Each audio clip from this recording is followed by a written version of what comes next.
We're going to laugh. We're going to cry. We're going to have fun. It's going to be sad. A big show today on the DNVR Broncos podcast where we say goodbye to our friend Todd Davis, who is moving on to a really cool big role. And we'll talk about it starting now.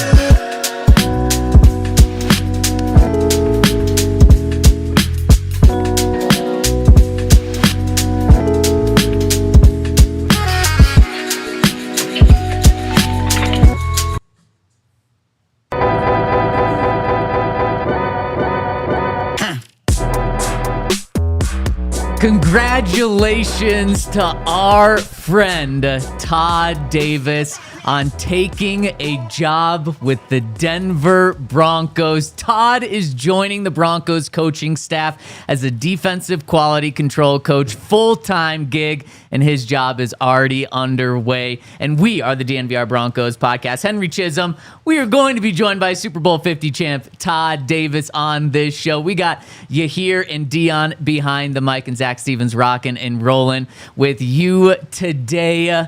And the big news of the day, of the week, Henry, our friend, our co-worker, but more importantly, our friend, Todd Davis, is moving on, and it stinks. It's sad, it's bittersweet, but there's no cooler way for him to be moving on than by being a coach for the Denver Broncos full-time. Yeah, no, it's a good gig for him. And we always kind of knew, or I talked to him like early on. He said his plan was to kind of do 2 years with us and then see what the coaching deal is like. And obviously, did whatever he did with CU. He did some interning stuff with the Broncos. So yeah, it's good for him. Yeah, he did a whole month last year with the Broncos in training camp. He was a coaching intern. He went through the grind. But he not only went through the grind, the coaches saw how he was. And so that was like a perfect test for him to see what it's like, for Sean Payton, Vance Joseph, George Payton to see what it's been like. And then this thing kind of came together over the past, couple weeks or so. Super Bowl. And then he officially accepted the role this week, and the Toyota chat is wishing Todd all the best. We'll pass all these messages along to him. He's probably going to see all of these as well, so make sure to drop your farewells in for Todd.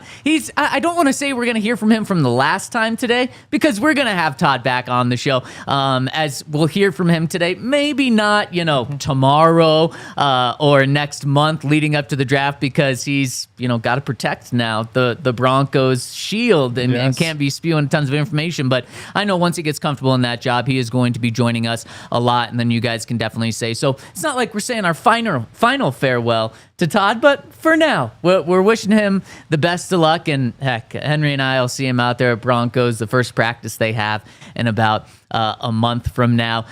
It's cool that we were able to break this news before anyone else because of how much Todd has meant to us. He joined us 18 months ago. He joined us right before, or actually right at the beginning of Sean Payton's first training camp with us. He was out at practices with us in camp, had that first season with us, all of last offseason with us.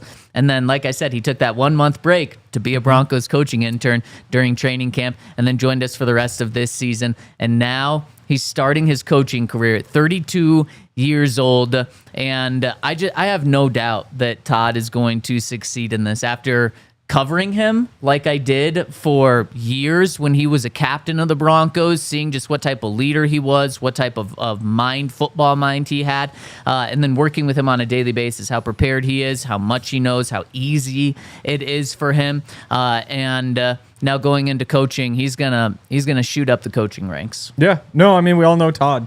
If he wanted to be president, he could just go be president. So I think it's going to be great for him. Yep, I agree. So should we hear from Todd? Sure. On the show right now? We are going to, we recorded this once we knew the news, but we had to keep it under wraps. We recorded a little segment with Todd for him to share the news with you all, say thank you, and any final words for the moment that he has for you. So let's hear from our friend Todd. Extremely bittersweet day today with the DNVR Broncos podcast community. because our good friend, our star of the show, Todd Davis, is moving on for the coolest position. Todd is becoming a Broncos coach. Yeah, just finalized, so I'm really excited about it. It's sad to leave DNVR. It's been so great here.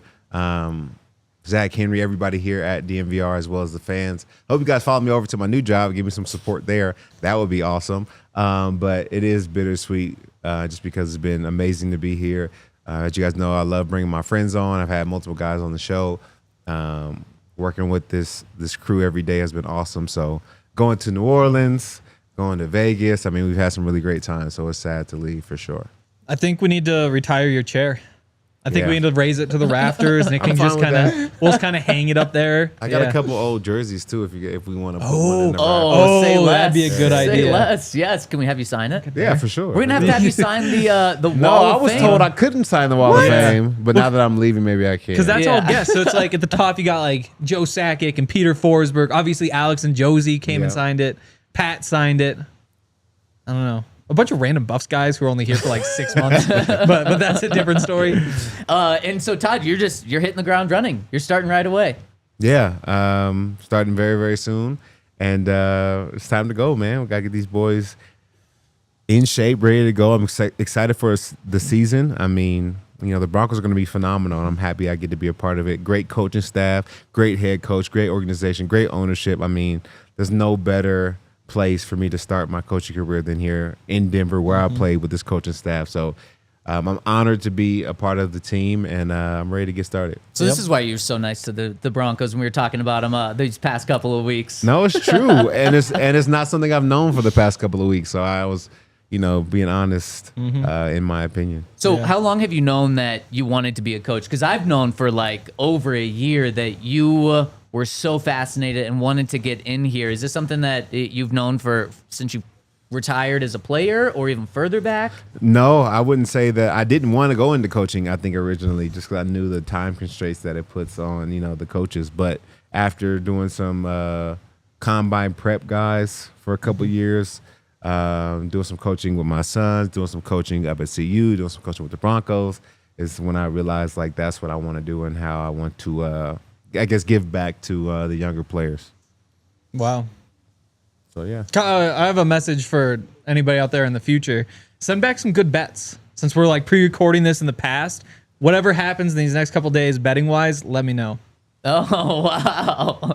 I got one final message for Todd. Todd, it has been so cool to do a daily show with you because you were my guy in the locker room when I was covering the team, when you were an inside linebacker for the Broncos, when you were the captain, when you were leading the team in tackles. You were the guy that I go to, and I probably annoyed you way too much in that locker room. Yeah, I went to you when I wanted insight on like the opposing offense the Broncos were going to play. You were so nice to me then, and it was when we had the opportunity that we were going to go hire a former player. You were, I kid you not, you were the top guy on our list. We reached out to you. I think in like 48 hours the deal was done, and man, I was so pumped. And it's been even cooler to be able to work with you, to know who you are truly as a person, and your football mind is incredible. You are going to, I think you're going to be a head coach one day in the NFL, and it has been such an honor for us to work with you, but also I know that the chat and the community has absolutely loved hearing your insight.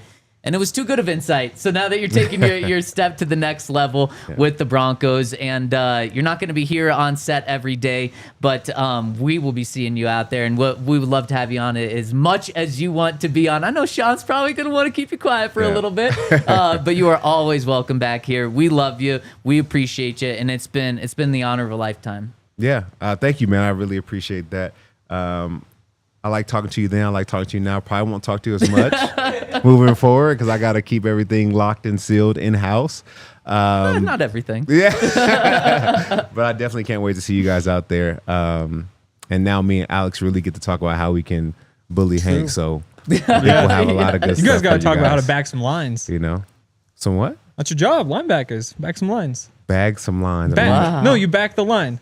I've never Yeah. heard Do you that. not even Very know what your job confused. is? Back the line. That's what linebackers do. They No. back lines. No. Linebackers, they back Never What? did that. I made some tackles. Maybe they should hire interceptions, me forced instead. fumbles. Hire me never instead. back the line. So Yeah. wait, what you're saying is you're Alex Singleton's boss. No, I'm not saying that. I'm saying we're going to Yeah. work together on how to. Are you getting paid more than Alex? That's hard to do. He's Yeah, making a lot of okay. money. As any coach, that's hard to make more than $6 million? It's probably only one coach in the building that makes more than Alex. I don't know what people's salaries are, but Okay. some people make some good money. Well, Todd, we are going to be cheering you on all season long, and I know the community is too. So best wishes to you, and we're going to keep an eye on you. So we love you, and good luck, and we will have you on whenever you want. Thank you, man. Much love to you guys. See you guys later.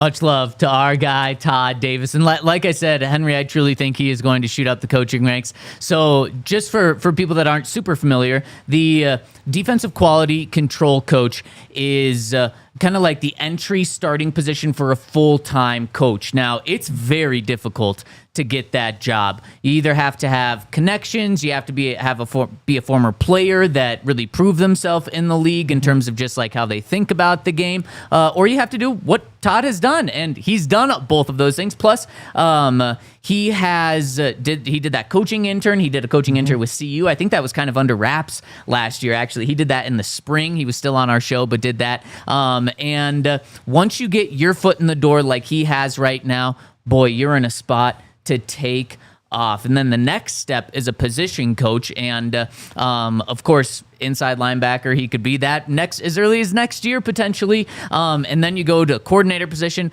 then head coach. So when I say that Todd, I truly think he's going to skyrocket up. He's in prime position to do that, whether it's with the Broncos, whether it's with someone else. But his ties to this Broncos team are incredible. Obviously, he was a player, but he played under Sean Payton. Sean Payton's staff brought him into the NFL with New Orleans in 2014. Then he played under head coach Vance Joseph when he was the coach here. Then he played in Minnesota for George Payton when he was the GM there. And then, of course, last year was with all of those guys in the coaching staff again. So his roots are as strong as they could be with this Broncos team right now. And that just gives even more reason for me to believe that, let's say the next inside linebackers coach gets a defensive coordinating job next year. Todd's just in perfect place to move up and just continue to move up. And hopefully he stays in Denver this whole time. Yeah. No, I'm curious what they're going to have him do. I think, quality control can mean a bunch of different things. It's basically just whatever somebody higher in the ranks says they want done and they don't want to do themselves. So it could be advanced scouting. It could be this time of year, like maybe they are asking what he thinks of like draft linebackers. Maybe like it's all just very different projects usually that change a bunch. And so I don't know, I'm curious to see how they'll use him. And it shows just how much respect they have for him. And credit to Sean and Vance, but it starts up top. Credit to Sean for noticing a former player, realizing he wants to be a coach, and then acting on it, having him in the building last year for training camp, and then this year really acting on it, because I do think that they got a hell of a coach in Todd. And it stinks for us because he was fantastic on this show. We're going to miss him a lot, but really happy for his success. And Henry, we're kind of talking about the coaching staff. There was some news with the Broncos coaching staff. So much news yesterday with the Broncos, with other news that will impact the Broncos. Let's dive into that. And before we do, I want everyone, if you want to leave a note to Todd, drop it in here. We'll pull it up on the screen. We'll get to him at the end of the show. If you have a story from Todd or one of your favorite moments of this show, let's do that at the end of the show. So drop it in the Toyota chat, and of course, hit us with a thumbs up in the Toyota chat. Let's show Todd some love. Let's have this one get to 510 likes. He was number 51. Wow. Let's 100 that. Let's 10 times that. Let's get to or 100. That Let's would be get to fine too. 5,100 in honor of our guy TD. And before we get to other news, I want to give a shout out to our friends over at Toyota. We're over at Toyota. They have every single car that you could possibly want, whether it's a truck. They've been in the truck game for generations. It's in their DNA, and they've got the Tundra iForce Max hybrid truck, which the hybrid part of the truck just makes the truck even more powerful. So if you want a very powerful, strong truck, the Tundra iForce Max Hybrid truck is for you. If you want a car that's going to get fantastic gas mileage, they've got the Prius. They've been in that game for longer than anyone. And then they have everything in between. My personal favorite right now is the new Land Cruiser. They brought it back last year, and boy, is it amazing. And they have so many other cars, Grand Highlander, RAV4, so many SUVs. And if you want to get your hands on one of them, visit a local Front Range store at a location near you. AutoNation Toyota, Arapahoe and Centennial, Corwin Toyota in Boulder, Groove Toyota in Littleton, Mountain States Toyota in Denver, Stevenson Toyota East in Aurora, and Stevenson Toyota West in Lakewood. Toyota, the official automotive partner of the NFL and the official vehicle of DNVR. Let's go places. And shout out to our friends over at Volo. Volo is Denver's most popular provider of adult social sports leagues, pickup games, and events. Sports offered include soccer, volleyball, pickleball, kickball, basketball, cornhole, so many more. And if you want to play, you can choose a neighborhood near you, whether it's Lodo, Rhino, the Highlands, City Park, Cherry Creek, South Broadway, and more. Playing with Volo is a great way to meet new people, make friends, be social. It'll also help you stay or get more active in a fun way. Mix up your after-work routine. And if you want to sign up right now, they've got a deal going where players can sign up as a free agent, a small group, or a full team at any ability level, and they'll find a spot for you. So use the code DNVR10 for $10 off any Volo Denver league. I know we've had a bunch of fun. We've had, I think, bowling team, a softball team. That one was kickball. But yeah, again, code DNVR10 to sign up, $10 off any Volo Denver league.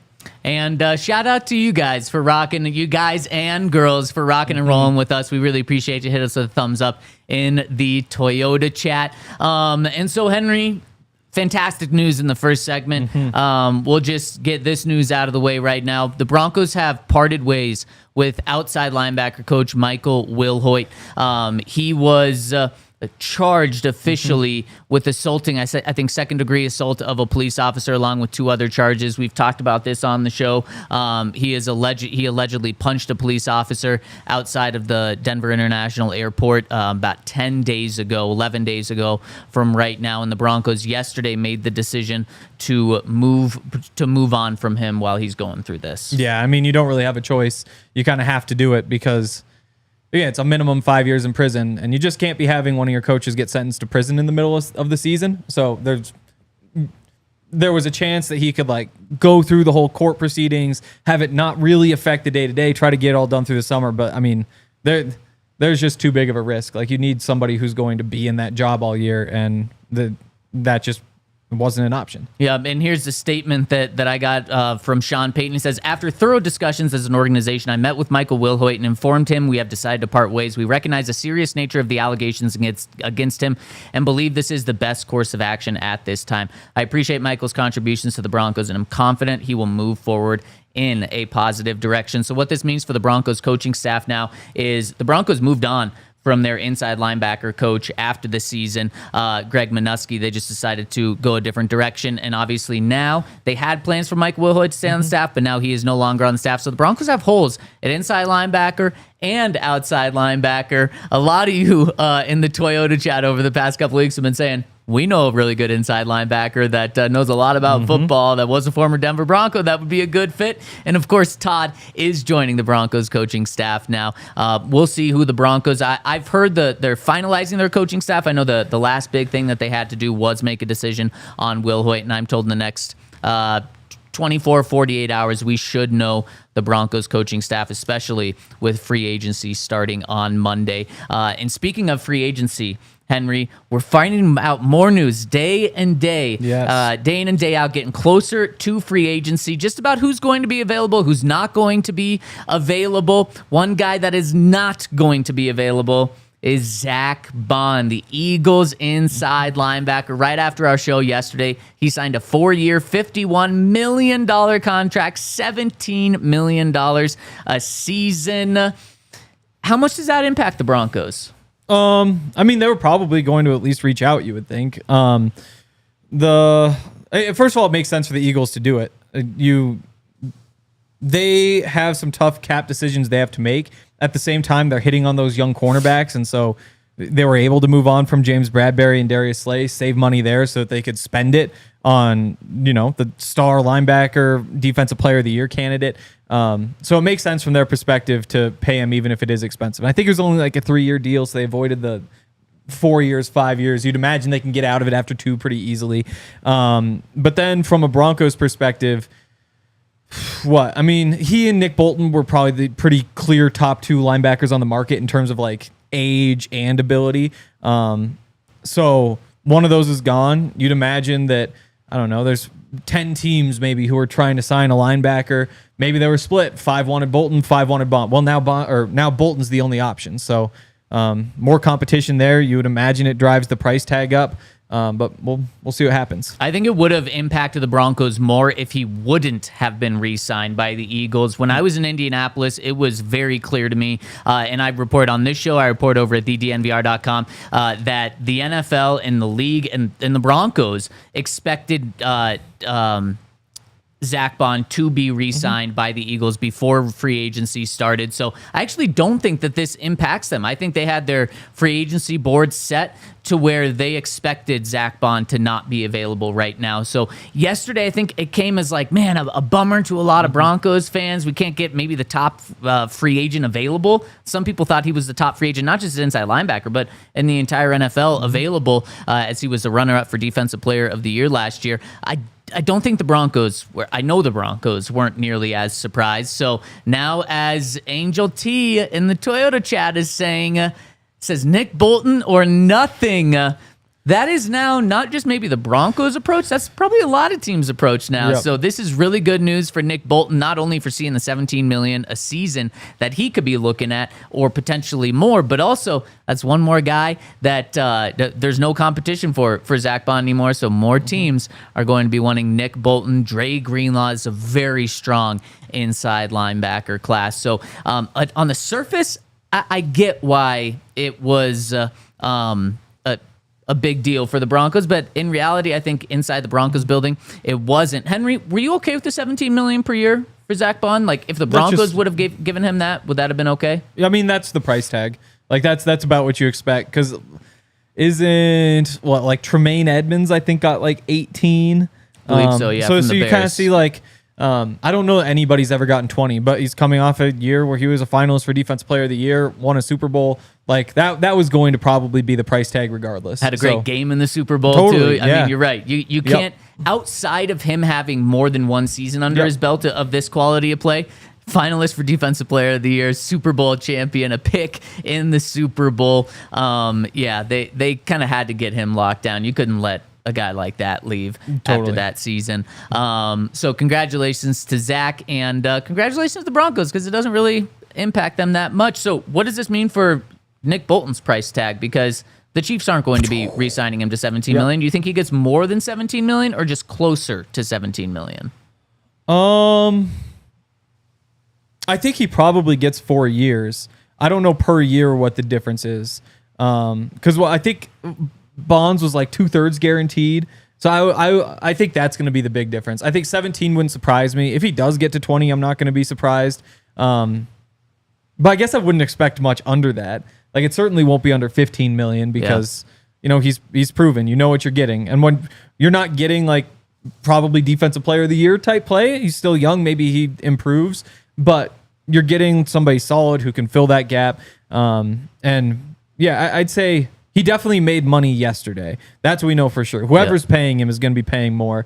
But yeah, I mean, a little over, a little under, nothing would surprise me. Yeah, and honestly, I mean, the argument for a little over is instead of just one team bidding for his services like the Eagles were, the Eagles are only negotiating with him. Now, Nick Bolton's going to be negotiating with up to 31 other teams for his services. I mean, potentially 32. Who knows? Maybe the Eagles try to bring him into, or the Chiefs try to bring him back. But there's going to be upwards of 10 teams truly involved in negotiations, so that's really going to help his stock there. He's younger, so he's going to get more guaranteed money than Zack Baun got, because I agree, Henry, he's going to get a 4 or 5 year deal, probably 4 for that inside linebacker position, with 2.5 years or 3 years fully guaranteed. So good day to be Nick Bolton yesterday, and maybe a good day on Monday to be a Bronco if you want Nick Bolton as well. We're really going to dive into our boards and what we think the Broncos boards are in terms of free agency tomorrow, kind of do a final recap before it all opens up on Monday, but we had to get that news out there. One more news around the NFL that I think is good news for the Broncos, I think. Joey Bosa released. So in the past 24 hours, we've had big-time news with every team in the AFC West. Todd Davis joining the Broncos coaching staff. Joey Bosa being released by the Chargers. You have the Chiefs trading Joe Thuney, and then you have the Raiders paying Max Crosby to be the highest defensive player, actually highest non-paid quarterback in NFL history. What do you think of this Joey Bosa news? It's a weird one. I mean, Joey Bosa is somebody who I should hate. Like, just given that he was top pick edge rusher playing for the Chargers for as long as he did. But I just never wound up hating him because he just never really was good enough. Like, I know he had a couple years in there. Maybe part of it's that, like, it's not like he was dooming the Broncos because they just didn't have enough on the line. But I don't know. That was my first thought. Is just that, like, I expected more from him. I expected more from him as a Charger. And the fact that they're moving on, again, it's like, whatever, save $27 million a year. I think it's a pretty easy decision, probably, other than the fact that, you know, he's been on the team forever. He's a leader, that sort of stuff. So, yeah, I mean, I hadn't dug into this. I didn't know exactly, like, what his deal was. Otherwise, I think all the pieces kind of would have been pretty predictable. But, yeah, I wonder if other Broncos fans feel the same way, where it's just like you don't really hate him the way that, like, Sean Merriman I hated. Antonio Gates I hated. But they just, maybe they weren't good enough or the Broncos weren't good enough. But Joey Bosa, I don't know, just never got to that point. Well, because he's so overrated. So, like, when a guy's so overrated, he's not on your team, and he's in your division, and they're paying him like he's an all-star, and he's not, like, you look and he's a 5-time Pro Bowler. No, you didn't feel that impact. 5 straight seasons. He had the name, and he had the stardom coming out of Ohio State. He was the third overall pick in the draft, Something top like 5 that. pick in the draft. Yeah, so he's always going to get that benefit of the doubt, and that's what got him to the 5 Pro Bowlers. 10.5 sacks, 12.5 sacks, 5.5 sacks, 11.5 sacks, 7.5 sacks, 10.5 sacks. The past 3 seasons, here's his sack total: 2.5 sacks, 6.5 sacks, and 5 sacks. He made a Pro Bowl this year. Give me a break. So I think that they did lose a good player. A superstar? Absolutely not. So they lose a good player. That hurts them. This probably is definitely the right move for the Chargers, though, to save $25 million when you're getting a guy that's averaging like 8 sacks a season. That's not worth it. So this is a no-brainer move. We'll see where he ends up. To me, doesn't make sense for the Broncos. Henry, do you have any disagreement with that? No, I mean, he'd be like your third down, blocking Jonah Ellis probably in that rotation. So you'd take Cooper off the field on third downs and have Bosa and Benito on the edges. And then if you really want to get crazy, you could bump him inside. But that'd be more of like a like NASCAR exotic type package than just like a base defense. So yeah, it probably doesn't fit. Yeah, and I agree there. And especially if he wants to get paid, I would not be one lining up to pay him. One more big piece of news that I want to get to, but it might be a little bit more of a conversation, so I want to make sure we have enough time for it. Yep. So I want to give a shout out to our friends over at a very fun place. And it is our friends over at Lucy, where if you want 100% pure nicotine, always tobacco-free, Lucy is the spot to turn to because they've got Lucy Breakers, which are nicotine pouches with an extra surprise. Each pouch holds a capsule that can be broken open to release extra flavor and hydration. Who doesn't want more flavor and hydration? Hydration's good. It is. And extra flavor, give me a flavor blast. Do you like with that anything. flavored water? Just any flavored water? Yeah. Yeah. You do? I do. I'm not a huge fan. Probably pairs well with Lucy as well. And they have so many Maybe. different flavors over at Lucy. They have different strengths that you can go to as well. And they're going to give you 20% off when you go to lucy.co/DNVR and use promo code DNVR when you sign up. That's lucy.co/DNVR when you sign up to get 20% off your first order. Plus, Lucy has a 30-day refund policy if you change your mind. Again, that's lucy.co and use that code DNVR for 20% off. And here comes the fine print. Lucy products products are only for adults of legal age, and every order is age verified. Warning: this product contains nicotine. Nicotine is an addictive chemical. Also want to give a shout out to Raising Cane's. They have the best food. I wish we'd had this ad yesterday, because then I probably would have gone to Raising Cane's because Lexi was gone. Maybe I bet I could convince her tonight too. Yeah. Maybe today's a Raising Cane's day. Raising Cane's, incredible. The chicken fingers, the cane sauce, the fries. It's very simple food, but they just make all of it way better than anybody else does. They're hand battered chicken fingers. They're cooked to order. They're served up fast. The crispy crinkle cut fries, buttery Texas toast, coleslaw, incredible. I know some people like to make a little sandwich out of them. Personally, I like to eat them separately, but to each their own. For cooked to order hand battered chicken fingers, race into Raising Cane's. Turbocharge your chicken fingers. Get them even faster by ordering online at raisingcanes.com or through their mobile app. Raising Cane's Chicken Fingers, one love.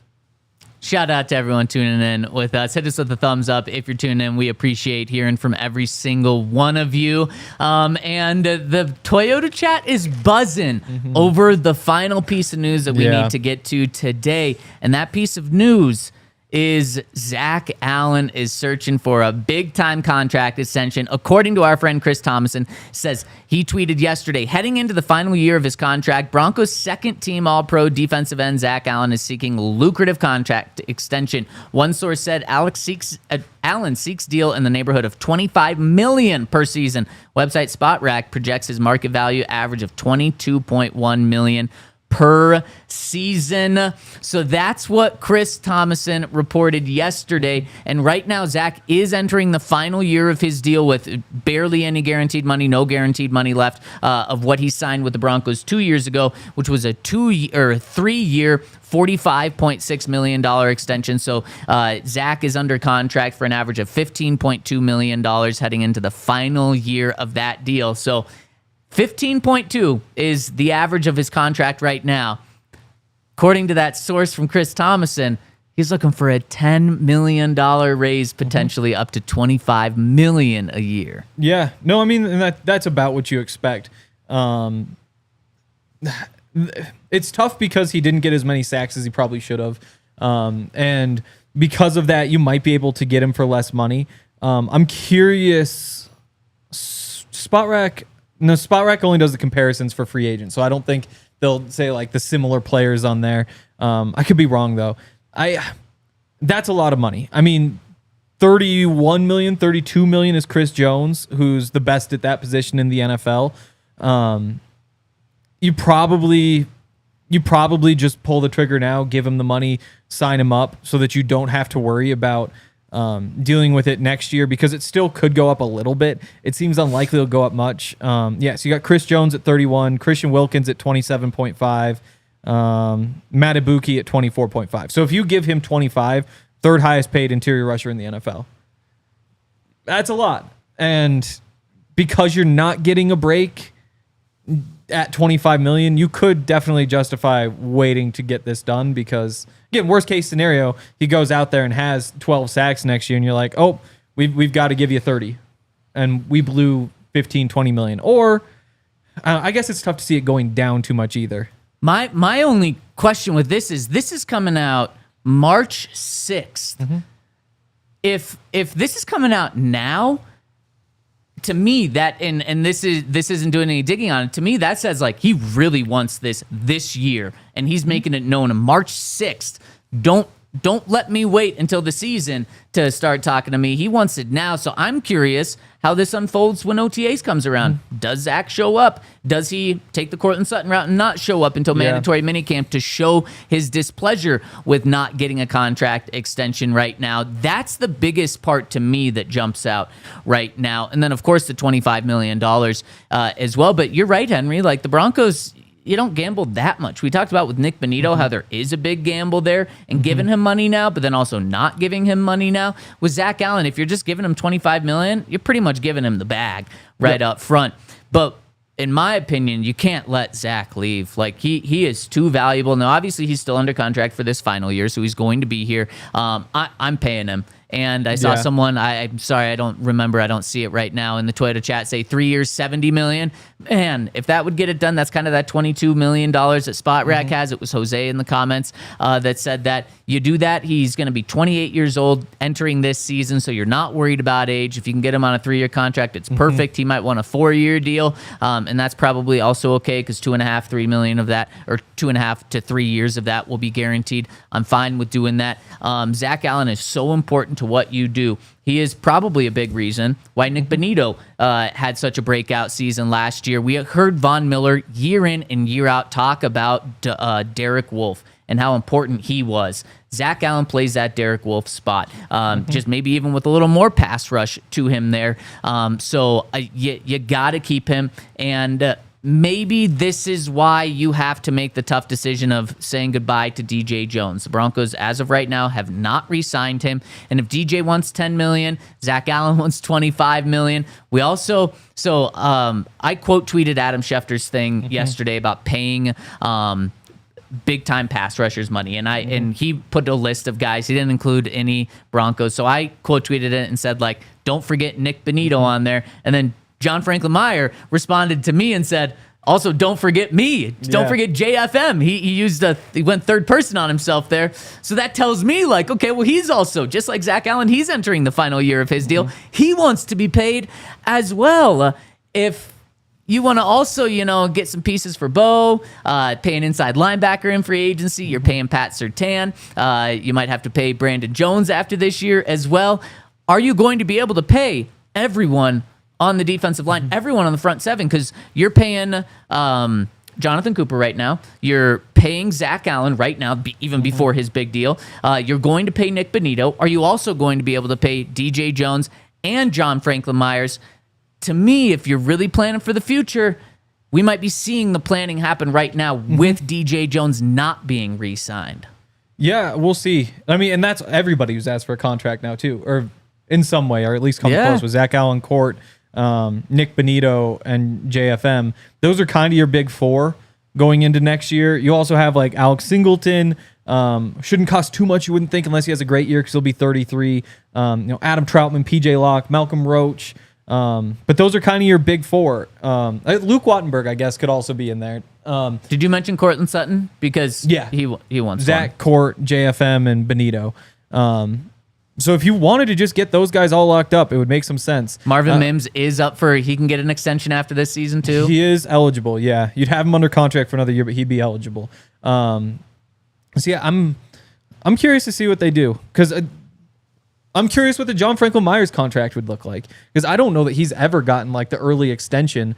And for a bunch of different reasons, they move him around. He plays different positions. He gets traded, but we all saw how important he was. Like without JFM, they don't make the playoffs last year. So I don't know. Like it's tough to imagine paying Malcolm Roach, Zack Allen, John Franklin Myers, and DJ Jones, but at the same time, the Broncos aren't in a position to let talent walk out the door right now. And if all your talent's right there, that's a good place to have talent. And without having too many other spots where you really got to pay guys, Cortland Sutton you got to pay, but you're already paying him so much. It's a $5 million raise or whatever compared to what he's already making. I'd be really tempted just to bring all those guys back. And I guess I haven't looked exactly at what the numbers would look like in 2026 or really 2027 when it would get kind of ugly.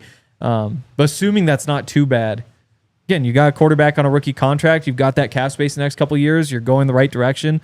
Don't let guys walk and then try to replace them with somebody who's probably not as good. Don't get cute. Unless it's you make the brilliant decision to let Draymond Jones walk and sign Zack Allen. But for the most part, Henry, you are right. If you develop good talent, you're going to keep it. And to this point, George Payton has deserved trust in George. But this is kind of a warning of, and maybe a preview of what will or won't happen next week. And we'll really dive into specific players tomorrow. But Henry, I expect one splash in free agency from the Broncos next week, but that's it. We're not going to have what the Broncos did a couple years ago, and they're signing big guys left and right. 10 million, over 10 million, or kind of, when you see it. Like the Broncos did not have a splash in free agency Aaron last Jones for $8 million a year, not really a splash. It's probably a 1-year deal, a 2-year deal. Yeah. So, Jasicki for like $6 million a year. That's not a splash. Not a splash? No, Okay. no, Jasicki Players not a outlined. splash. I think 3 years ago they had 3 big splashes: Ben Powers, Mike Yep. McGlinchey, and Zach Zack Allen. Allen Yep. when they signed him. So those were 3 big splashes last year. Not really. So I think there's only going to be one big splash. They're going to sign some other guys too. But a big reason for this is just because they have $40 million in cap space doesn't mean they're going to spend it all this year on the outside, because they're also going to need some of this to re-sign their own guys. And the closer we get to Monday, and the close and with DJ Jones not being signed, I think that is a sign that we need to look at and realize why that is happening. And the Broncos might have to make some tough decisions. And Henry, this is not a place the Broncos have been over the past 10 years. Typically, they're in the opposite position where they don't want to pay any of their players because none of the players they brought up are good. And so then they're having to go out and sign players in free agency. If you have a well-built team, this is what happens. You might lose guys in free agency. The 49ers always get compensatory picks because they're not able to keep all of their good players. That's the point you want to be at. So if the Broncos have to say goodbye to DJ Jones, yes, it will stink. Yes, it will hurt. Yes, they will have to go out and replace him in the draft. But it means they're just too talented. They have too many guys to pay. So it means it stinks in the moment, but it's really good for what it means the organization is doing and the point they're at. Yep. And that's why I say bring guys back, because they just aren't quite to that point.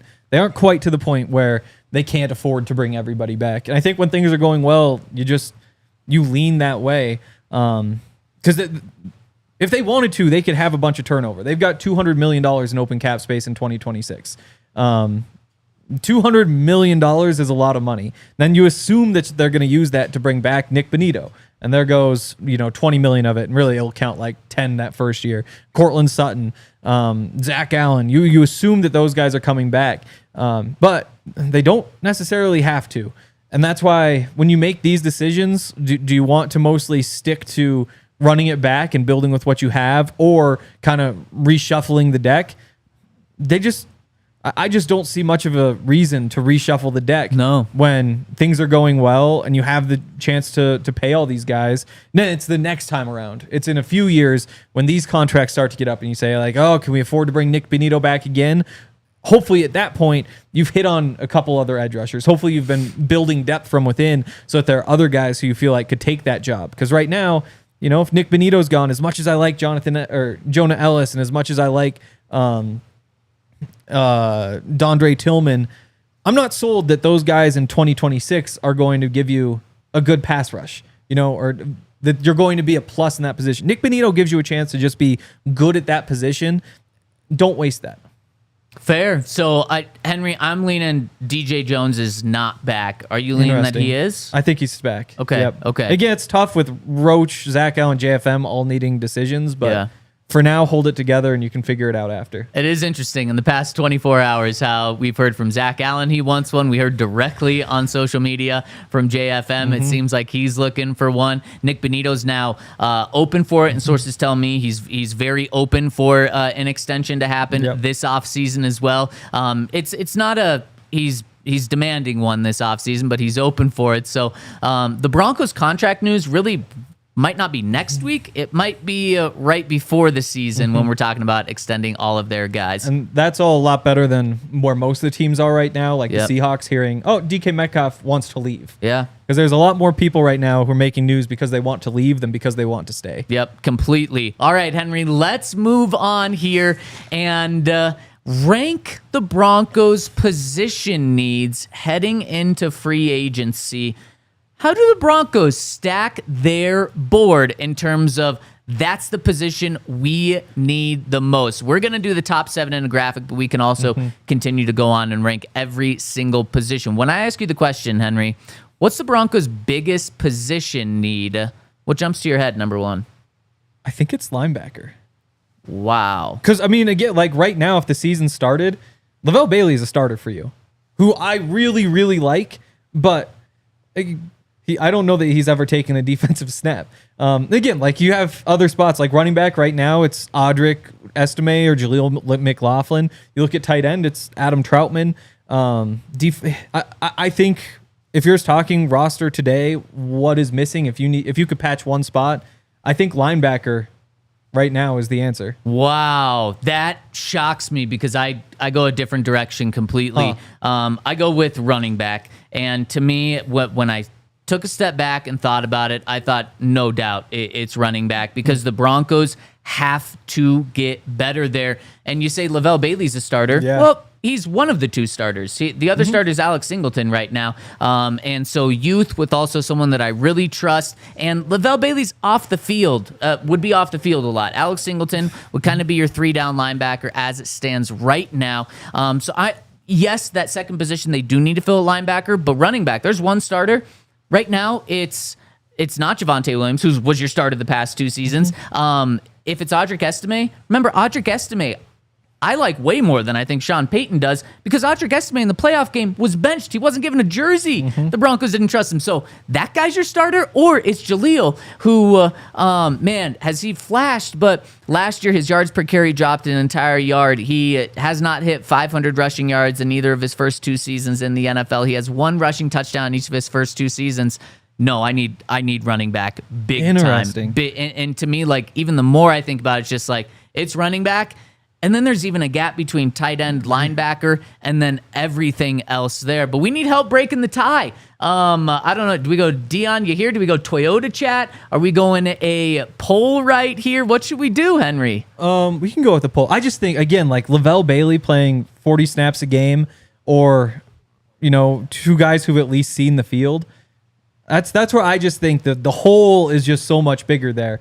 Again, like you could easily patch it by doing something else, but you can kind of say the same thing about running back. So I just I look at that linebacker spot. The chat is saying running back, so we're going running back. Big Lavelle here. Bailey fans, which I appreciate. But again, like Lavelle I think Bailey, more so you're taking a starting position and you're cutting it in half and saying that's where the hole is, instead of running back where you're saying there's one starter, there's one guy. But at best, that guy is going, 2-to-1 snaps compared to the other guy?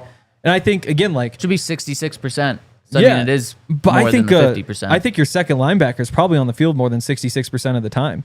Because, again, like, on most teams, he's on the field all 3 downs, unless it's a 3rd and long and you go dime. So, like, if you wanted to, like, we saw the Broncos panicked about what they were getting for that second linebacker and found different ways to get him off the field. But you can find ways to do it. But at the same time, like... It's not like running back's a full-time position either. And then just additionally, though, let's move on to number 2, because Henry, actually, I would probably make the argument here that it's tight end. Really? Then I would go inside linebacker. And clearly, like, if we're tiering these, like Sean Payton does, he says the must-haves, the needs, and then the wants. So there's 3 different tiers. Needs, you absolutely... Or no, the must-haves, you must have. Simply, it's That's the top true. It might one. be Drew Sanders. Then that's a good point. The second one is wait, yeah, the Joker, yeah. Then the second tier is needs, which is something you want, but you don't have to have. And then the third is must-haves. To me, Henry, let's tier these because I would put running back, inside linebacker, and tight end all in the must-haves. Yeah. Again, I would just push back and say Adam Troutman, even though he isn't like a game breaker or anything, at least you have somebody there who has been a starter. Wait, so again, it's like nitpicking a little bit, but I just think, like, you just, to me, can't go into the season without another linebacker. You can't go into the season without another running back. That's how I feel about tight end, though. You can't go into the season with the group you had last year. I get it. At the same time, though, like, you have guys who've at least had that job before. Like, they've at least done something. But and maybe they're still in that same tier. It's good. Like, experience isn't always good. Again, like, I think you absolutely like have to do what you can to get better there. But just like if you were going into the season, you could patch one of these spots. To me, again, like we already had the top, but linebacker would be first, running back before tight end, just because, again, tight end, part of it's just like the value of the position, that sort of stuff. But that's why I had it third. So looking at through tiers, though, because I know you wanted to kind of break it down in tiers as well. We could do that, yeah. Would tight end be in that must-have, or is that in the need? And Toyota chat, let me know what you would do as well. Because must-have to me is like you just can't field a team in this situation. Like, that is how I feel. Interesting. I like, and I get that they were bad. It just I thought that was like a consensus, so I'm surprised to hear you say that. Well, but again, like by must-have, you cannot field a team this way. That means teams would never ever do that. Yeah.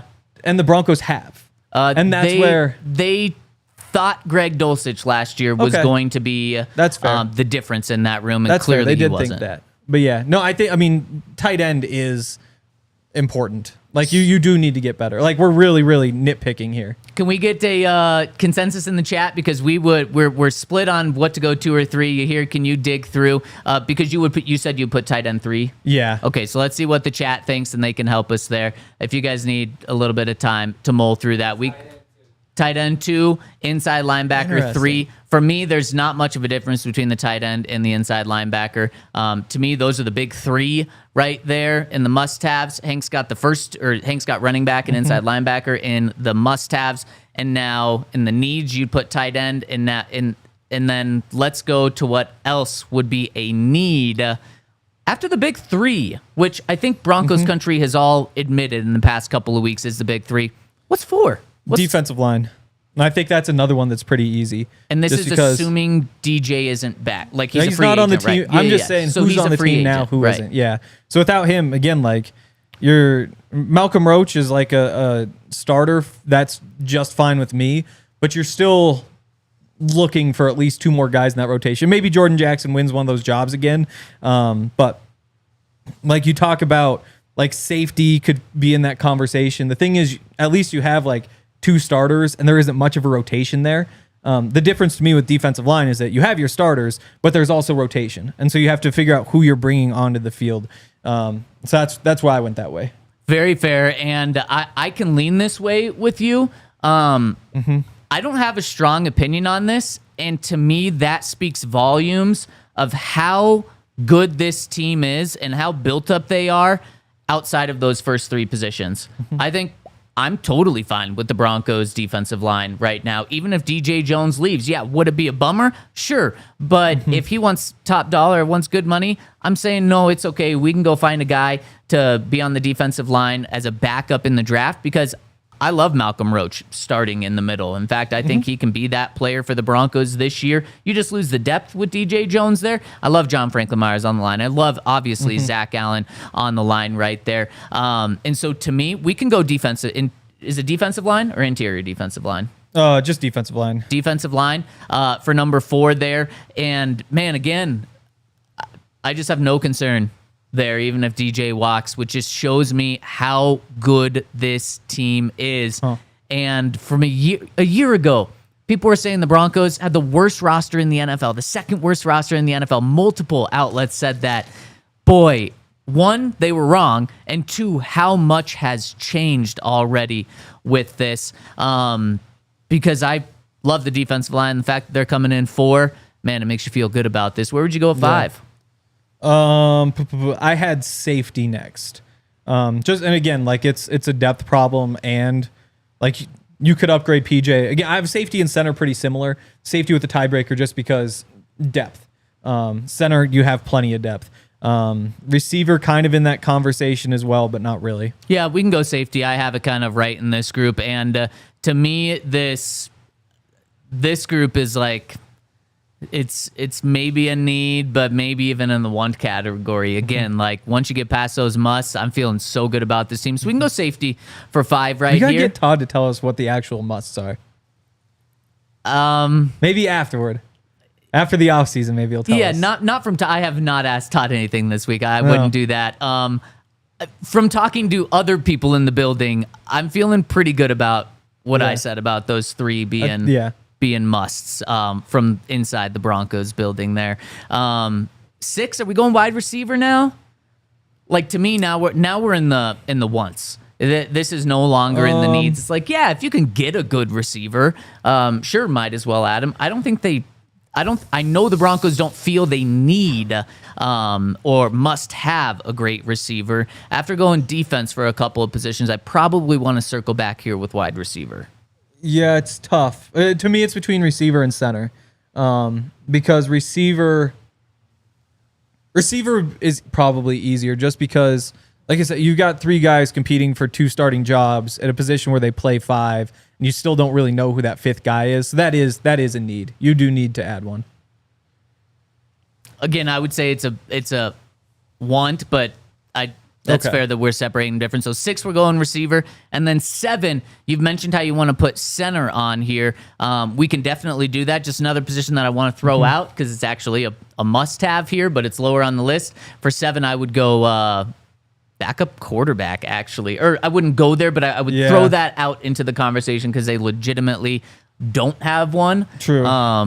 So I would go backup quarterback here, but if we want to go center, that's totally fine as well. I like the Broncos center spot. I think now they had 2 really good players on each side of the center with Ben Powers and Quinn Meinertz, but that center spot, I don't really know why it got so much hate last year or for last season. Can you upgrade? Sure. But you have 4 great pieces on the offensive line already. So if you want to go center, we can go there. I'm just throwing out backup quarterback as well. Yeah. I mean, backup quarterback probably makes sense. Outside linebacker, again, that's one where you just, again, we don't need to get into the need tag or not, but you have to have another one going into next season because you got kind of the 4 guys right now. You'd really like to have a 5th. Corner, you've probably got plenty. Yeah. Damari's your 5th right now. So I think there's room to upgrade that depth, but that probably isn't even in the conversation here. Right. So yeah, I mean, I'm good with that's backup quarterback probably. Yeah. And so the chat was banging the table for a center at that 6 or 7 spot. The Toyota chat, of course. And we talked about it. It can be in that mix as well. But I mean, I think unless you're signing a big-time guy in free agency, which there are a couple of good centers that are going to hit free agency, I don't think you're bringing in a guy who's going to be your starting center. I think the Broncos starting center is on the roster. It's either Wattenberg or Forsythe for this season. Maybe next season, if they're able to fill running back, tight end, linebacker, or 2 of those 3, then center, if it has a down year this year, we'll be talking about being at the top of that list. But just in reality, the Broncos didn't want to spend big money at center last year because then they would have been spending big money on 5 positions on the offensive line. So they let Lloyd Cushenberry walk. I don't think the Broncos agree with the chat wanting center high on this list. If on this list at all, I think they are comfortable with what they have. Center's just a tough one because, especially in that tier. So we're talking about like defensive line. It gets up to number 4 because right now you just have no idea who those guys who will combine to play. What Malcolm Roach gets promoted. He was at 44% of the snaps. Jordan Jackson there 30. So you're probably looking at like 70% of the snaps need to be filled. And it doesn't necessarily need to be a starter, but somebody needs to be out there. Safety, again, you're looking at kind of the depth there. Receiver, you're looking at like rotational piece, some depth. Center, if you're going to get one, you either need to spend like $14 million a year, which they won't do because they would have just done that with Lloyd last year if they were wanting to spend that kind of money. Or you have to use like a 1st or 2nd round pick to get one who's starting because you don't need depth there. You need an actual starter. And so fitting it in is like a 7th need. That's just where it's tough.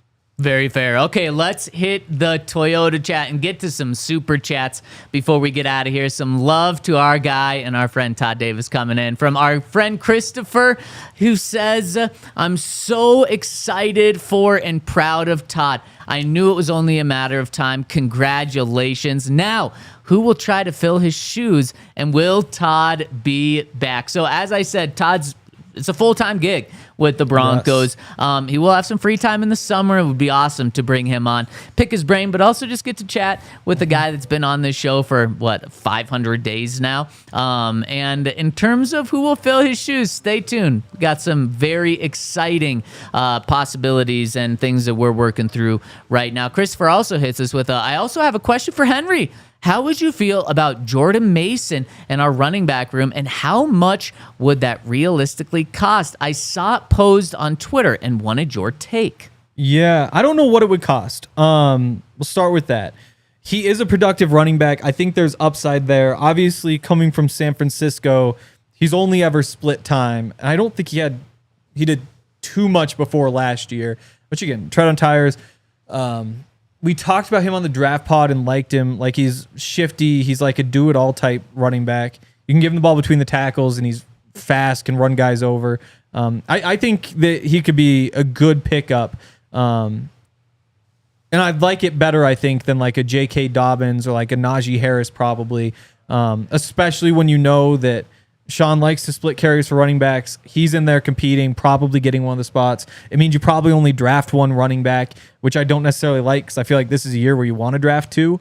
But you find those two guys and let Audric and Jaleel, those are probably the 4 you take into the season. And there's a competition for snaps. It's probably the rookie and Jordan who gets it. I definitely wouldn't mind that move, but I'm curious what it would cost. We might be going into overtime, so if you want to catch the rest of our show, go to thednvr.com, scroll down a little bit, and you'll see our show right there. But let's continue the show by giving a shout-out to a next super chat from our friend Evan, who says, first, congratulations, Todd. Second, how would you feel about trading for Rachaad White? And what do you think it would take to go and get him? Yeah. I'd be curious because he's still with the Buccaneers, right? Yep. Yeah. And I think the reason why you trade for him is because they got Bucky Brooks now, and he's kind of taking Bucky Irving. Yeah, yes, Bucky Irving. Yes. They've taken. We talked to Bucky Brooks yesterday. Yes. Bucky Irving, he took that job and ran with it literally last year. No, he's good. Obviously Arizona State guy, so I got to watch a lot of him when I was covering CU. I can't remember if I ever put him on all Pac-12 ballot, but I may have. Look at you flexing. Yeah. Oh, yeah. Yeah, I mean, he's a good running back. He does some good things. He can catch the football. I would be more interested probably in Jordan Mason.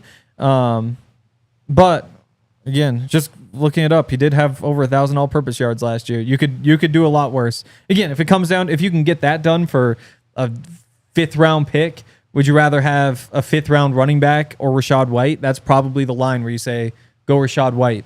I wouldn't give up any more than that, though. Yeah, no, and that's very fair. And, man, I would take that in a heartbeat. 1,000-yard all-purpose yard guy last year who to come in to be my 2 and give me a little protection in case the 3, 4, 5 running backs I want in the draft aren't there. But if you make that move, he's your 2nd running back kind of going into the season. Anyone you have on the roster now is probably your 3rd running back, and then you try and go draft your 1st running back. Yeah, you hope at least. Yeah. You spend a 3rd-round pick on a running back. Again, I'm not sure what the exact rate is, but I'd imagine 3rd-round running backs, at best, half of them go on to be starters. And this year's class is great, so you get really excited. But as much as I really think the move is draft 2 this year, there is good reason to trade for one or sign one and then just draft one and reduce some of that risk. And that's why I think the Broncos are going to go that route, and they're going to get a veteran, whether it's in free agency or trade, and then also try to get another dude and maybe their starter in the draft.